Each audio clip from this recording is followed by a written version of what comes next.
এই সময় দাঁড়িয়ে সরকার বদল থেকে বেশি প্রয়োজন বিরোধী বদল করা। যদি বিরোধী বদলায়, বিরোধী যদি বিরোধীদের কাজটা ঠিক করে তাহলে 2 মিনিটে যেমন ম্যাগি তৈরি হয় সেরকম 2 মিনিটে সরকার পড়ে যেতে পারে, অসুবিধা নেই।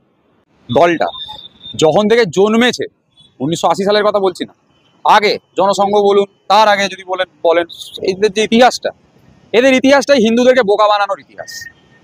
1947 সালে হিন্দুদেরকে বোকা বানিয়েছিল, হিন্দু রাষ্ট্র বানাবো বলে হিন্দুদের ভোট নিয়েছে, হিন্দুদেরকে বোকা বানিয়ে তখন সেই সময় করেছে। তারপরে গণেশ পূজা, রামনবমী, এইগুলোকে তখন থেকে এগুলো নিয়ে ওরা রাজনীতি করছে এবং সেটাই তারা করছে এখনো। মানুষ এই কারণেই ভোট দেয় বিজেপিকে, বিজেপি এটা বলেই ভোট চায়।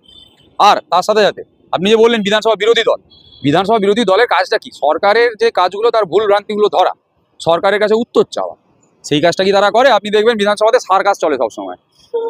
বিরোধী দলনেতা মুখ্যমন্ত্রী গালিগালাজ করছেন, মুখ্যমন্ত্রী বিরোধী দলনেতাকে গালিগালাজ করছেন। আমরা কি এই সংস্কৃতি চাই না, কিন্তু এটা হচ্ছে, বিজেপি এটা করছে। এই কারণেই আমি এর আগেও আপনাদেরকে বলেছি কথা বলার সময় যে এই সময় দাঁড়িয়ে সরকার বদল থেকে বেশি প্রয়োজন বিরোধী বদল করা। যদি বিরোধী বদলায়, যদি বিরোধীদের কাজটা ঠিক করে তাহলে 2 মিনিটে যেমন ম্যাগি তৈরি হয় সেরকম 2 মিনিটে সরকার পড়ে যেতে পারে, অসুবিধা নেই।